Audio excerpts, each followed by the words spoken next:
market around front row leadership and front row service and living your life in the front row. So I give myself a 10 because I'm the only one that has that. There is another guy out there that's starting to talk about it, but I am the only one that started talking about how to live your life in the front row and being a keynote speaker about it. I'm the only one that does that. As far as inspiration and motivation. Yeah. So around living their life in the front row. I mean that's what I do. As far as content wise, I mean, I don't know how you would measure. So let me see if I can clarify the question. So typically it would be, have you developed the theories in the field that people are following? It's like Deming created the whole quality movement and Six Sigma, etc. Mm-hmm. I mean, yeah, that would be comparing apples to oranges because that's not really. That's not. So maybe it doesn't apply for people in the motivational area. I don't think so, because this is not. I'm not developing anything new in the motivational world. This is all. It's really the gospel. You know what I mean? You could trace it back to the Bible. So it's not new. It's just putting. I think all motivational and inspirational speakers are just putting a new spin on it. Let me just give you a mental picture of one of the frameworks that I was working on and see if you can help me. So I'm drawing a 2x2 framework, and on one of the axes it's content. And let's say it's low and high, and on the other one would be delivery, low and high, okay? So the upper right portion would be people who are great with content and great with delivery. Maybe somebody like, I'm not sure. Let's just say with high content, low content, and high delivery. People like, these are other people have told me. I haven't seen him. Mark Sanborn, or who might be moving more to content, or let's say Mark Scherenbrock. Okay. Now, if we say high content and low delivery, these would be like college professors. Yeah. Okay. I'm kind of in that cell. Okay. So the idea is kind of a compensatory model that you can get by with less content if you're phenomenal on the platform, but you might be able to get by with a little less pizzazz if you have really high content. Do you want to comment on that? Do you believe that? Well, yes, absolutely. And I mean, I have followed industry speakers in the insurance world who were brilliant, but they were so freaking boring that no matter what I did, I was going to get higher scores because they set the bar so low. Because there was zero engagement, zero personality, and no one was really paying much attention to them. So they were very, very high content, but zero pizzazz. So, and then I've seen speakers that were like running around the stage and just high energy and all fluff, and they didn't say anything. So what was your question? I'm going to change my question. So how do you connect with your audience? Oh, that is a different question. Yep. I connect with my audience by making sure that I am as authentic as possible. Like I am authentically happy to be there. I am sincerely happy to meet them. I show up early. I walk around the room. I shake hands with people. I welcome them into the room. I I let them know I'm the speaker. You know what I mean? I sincerely am walking around. I'm asking people where they're from. I am introducing people to each other. I'm engaging with them before I even get up on stage, so that by the time I get up on stage, they feel like they already know me. And then I make sure that I am the same person on stage as I am when I get off stage. So this was a question that I asked Christine Cashin, and that is, well, what happens if you're a good speaker, but you're not a people person? She couldn't understand that question. I don't mean anything bad about it. I can't imagine someone being in this business if they were not. Okay. All right. Let me just see here. Did you get your revenue? Oh, yeah. Let me see. I went all the way back to 2012. There was a definite jump between 2012 and 2013. Hold on, I'm writing the numbers down. Okay, so hold on, I'm at 2000. So how far back can we go? Well, right now I'm looking at 2012. So 2012, what was it? I had 20 events in 2012, and I grossed $62,000. Okay, and then in 2013? I did 43 events, and I grossed $171.69. Oh, that was a great year. Okay, which we'll talk about how you did that in a second. And then 2014? I did 23 events and did 137,646. Okay, and then 15? I did 25 events at 168.5. Okay. And then in 2016 you did 250. Let me just double check that so I'm not lying. 216. Because that'd be embarrassing if I pull it up and... 244.21. Okay. Pretty close. Okay, yep, we're pretty close. Okay, so then, so you had a big jump from 2012 to 2013, and then another big jump from 15 to 16, right? So what was the big jump? What caused the big jump from 2012 to 2013? I showcased for IASB. And IASB, do you know who they are? The Speakers Bureaus, right? Yeah, International Association of Speakers, Bureaus, and Agents. Yep. And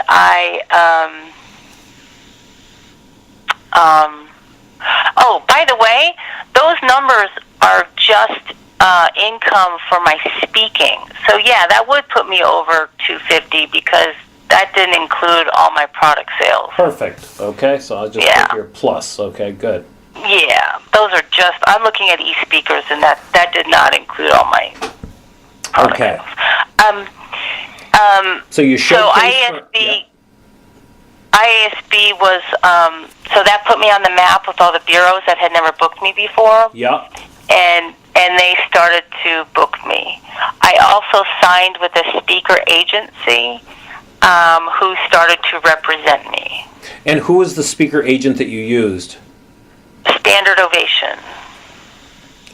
Oh, I'm sorry, I'm not familiar with them. Stand Ovation or Standard? Standard. They set the standard. Standard Ovation. Are they still in business? They are, although I just left them September 1st. And so why did you leave them? Because when I first joined them, you can see the jump I went from 20 to 43, but then I went from 43 down to 23, and then then up to 25. So they didn't bring me as much new business as I wanted them to bring me, and the business that the jump from 2015 to 2016 was due to my own clients. Like, I did get a 12-city tour with one of my existing clients, and I don't think the speaker agency model that was set up with me with a commission-based structure made sense if it was my own clients. And how did you get that 12-city tour? Well, this was the association that had hired me every year for 12 years, and it was their annual leadership conference, and the attendees just kept asking for me every year, and then they decided, their association grew, that they wanted to take it out on the road and do a road show and take a one-day event and take it to 12 major cities. And the first person they thought of to fill those rooms was me. That's great. That's really great. Yeah. Okay. All right. So that's good on the revenue question. Let me go back here. So who is your ideal customer audience? Well, I have two ideal audiences. One is a female-based direct sales audience. That would be anyone that does multi-level marketing, whether it's they're selling clothes or makeup or jewelry or candles. They love me. When I walk out on stage, they eat up my message. They absolutely love it. Okay. And the other audience is anybody in the hospitality or food service arena, because I have so many fans already in that industry that they know my references, meaning, I know their language, I know their lingo, I know, I've studied them, I've talked about them, I use them as examples. So. Okay. And did you do any formal research in your area, like best practice interviews or anything? Well, interestingly enough, when this association in the food service industry, after they hired me the first year and the second year, I thought, okay, I need new material. So I joined the association and I started making phone appointments with the board of directors, and I started to do in-depth interviews with them and coming up with, what's best practice for taking charge of your career. I'm going to be speaking to emerging leaders. What piece of advice would you give to these emerging leaders? So I came up with lots of new material for the emerging leaders of the association, and came up with new material that way. And then they eventually said they didn't like that because they hired me for my stories and my point of view, and some people took it as I was name dropping. So I went too far with my customization and my research into them and their material. So I learned how to balance it so it didn't look so much like I was name dropping, but that I knew what they went through, but I was still using my own material. Very interesting. I know, I thought that was hilarious. Yeah. Okay, all right, so let me, about how many, you may have told me, but I don't know where I wrote it here. How many speakers bureaus do you actively go through, or it's just up to your speaker agent? Well, no, there's only like 2 or 3 that book me. Not a lot. Okay, all right. Only 2 or 3. And so I was going to ask you... which is another reason why I left the agency, because the agency is very involved with speakers bureaus, and because I had an agency, I removed myself from those relationships. Yep. And my bureau business went down in that 5th year I was with them, or that 4th year. So they weren't marketing as much as I wanted them to market me to bureaus. Okay. So now that I've taken back control of my business, my job is to now go back And build up those relationships. Build up those relationships, yeah. Okay, now regarding pricing, what % of the time do you get your full fee? That's a good question.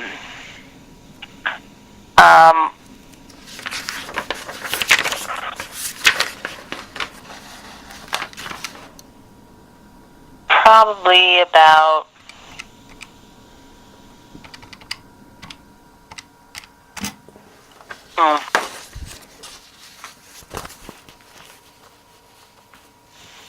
let me look.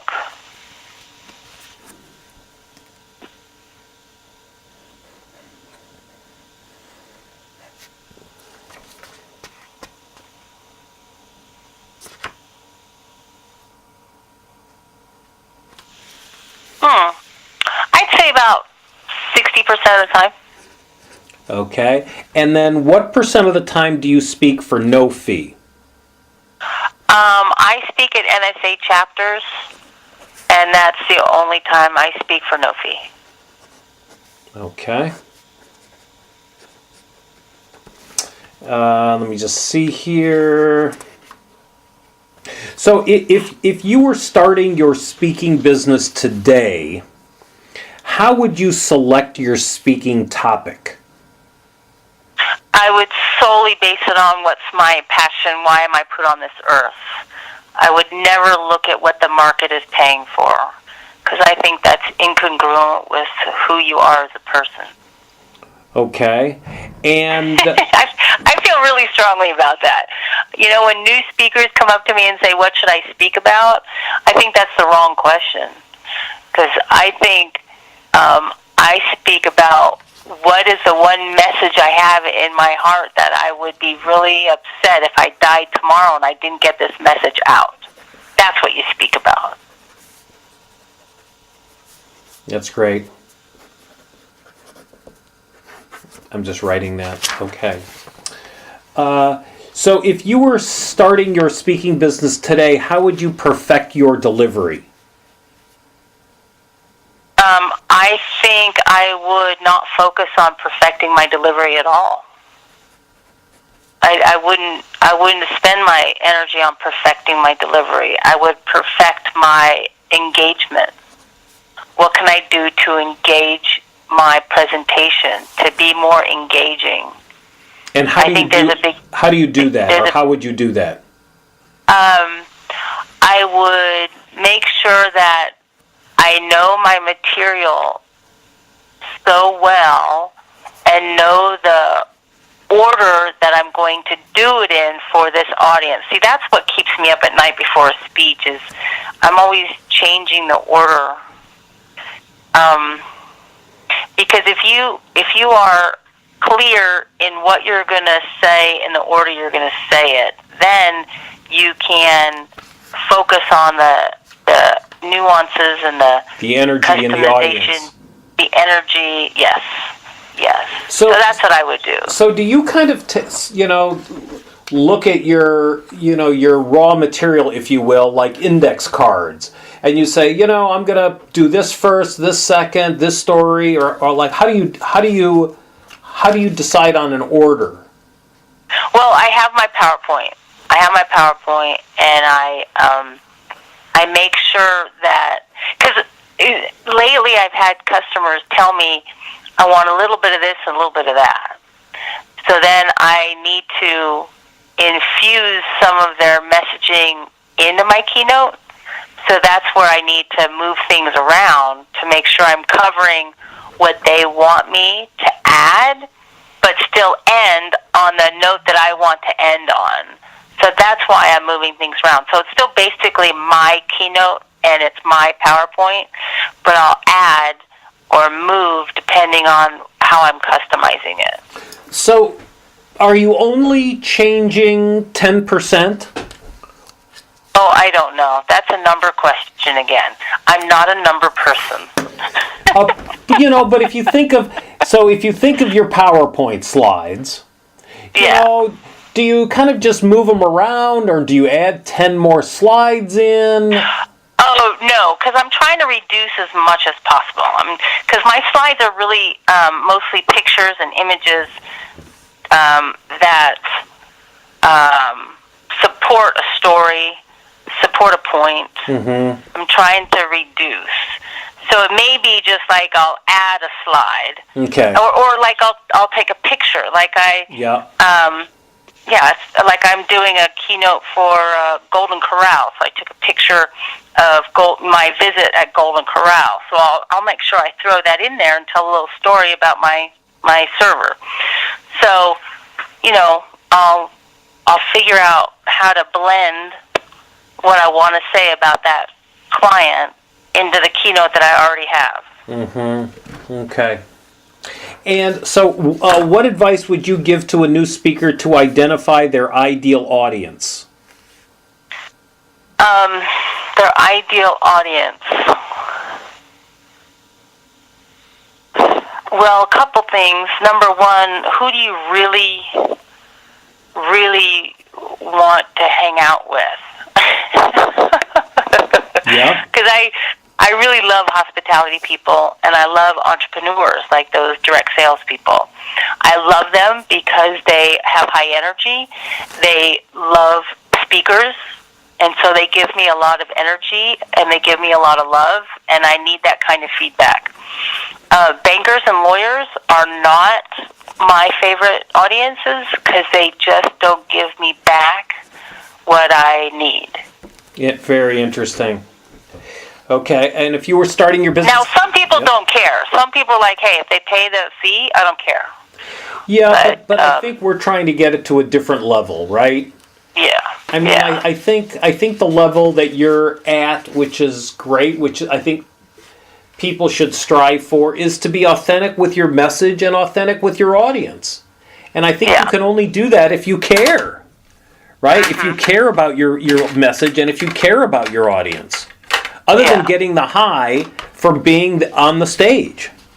Uh-huh. So if somebody were starting their business today, what advice would you give them on how to market their business? Well, I would definitely have them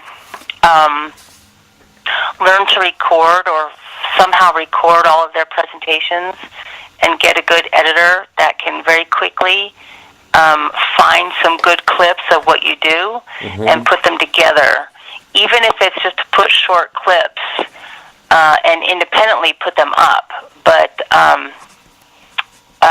eventually put them into a sizzle reel.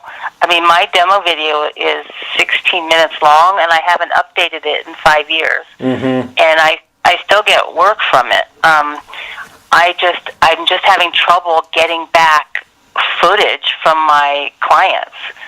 And so if you could find a way to make sure that you get your footage and then hire someone, because once I do get footage, I don't know exactly who to send it to get, to edit it and upload it and, Yeah. So get that down. Get the video down, because people are making decisions on video.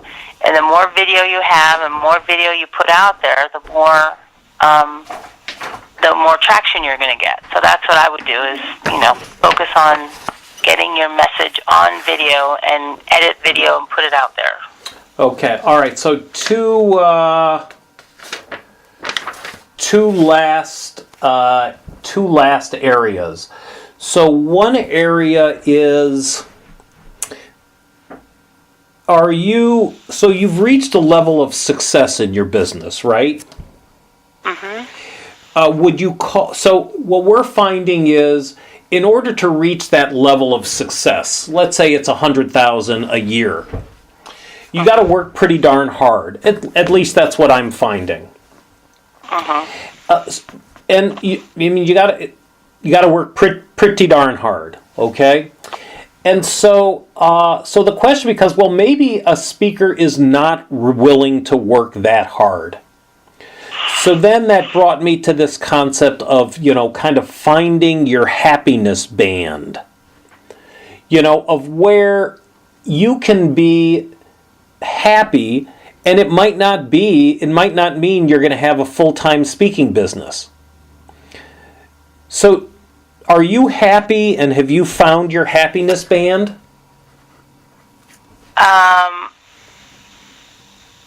I don't understand exactly the question. Okay, let me see if I can rephrase.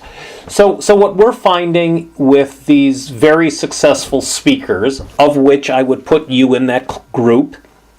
Thank you. Yep. They do a ton of work. They interview the people before, they set up the table in the back of the room with promotional material, they do a video introduction, they send a video ahead of time, they'll write handwritten letters, they'll make 100 calls a week. I mean, you know, the list goes on, okay? Oh. So they have a fully functional CRM. I mean, this is not a business for the faint of heart, at least what I have been told. But maybe somebody does not want to make 100 calls a week, and maybe they don't want to put in the effort to have a fully functional CRM. Well, there are going to be consequences, and the consequences probably will be you're not going to have a $100,000 a year business. You might have a $50,000 or a $20,000. Okay, but that's that's by your choice. So the question becomes, are you happy with the effort and the payoff? Okay? So my question is, are you... Yeah, go ahead. I don't work that hard. Okay. I really don't. I don't work that hard. I love what I do so much that I have this